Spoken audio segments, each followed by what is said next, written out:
McRaith had a fiddle, and if that was all he had, well, no matter.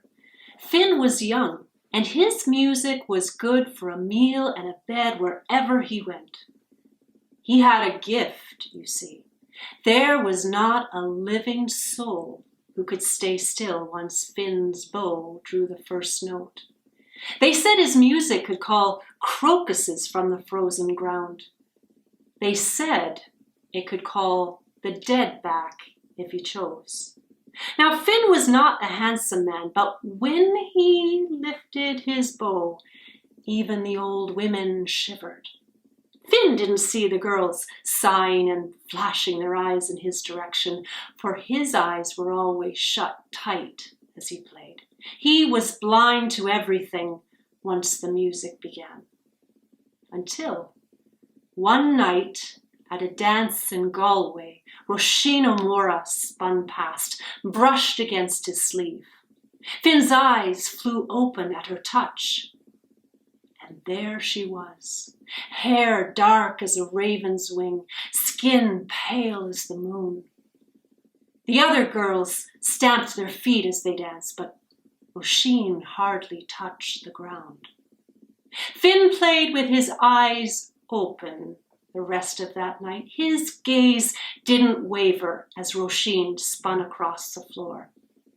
And every note that left his fiddle was for her after that. Even an Egypt could see it. Finn courted Rachel, and they were married a short while later.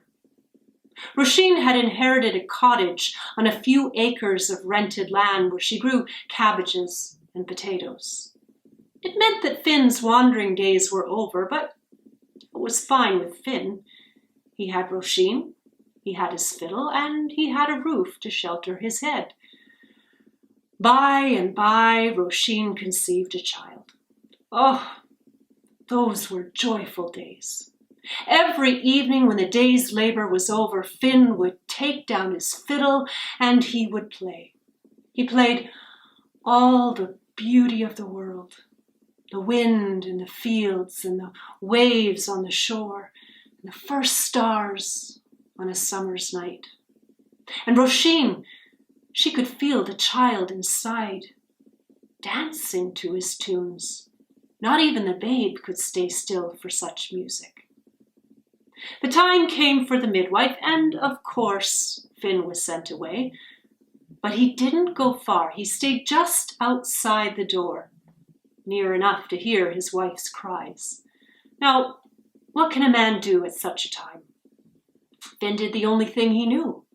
He picked up his fiddle and he played. The music was halting at first, like something half-born that doesn't quite know what it is. But as the notes filled the air, they began to take form.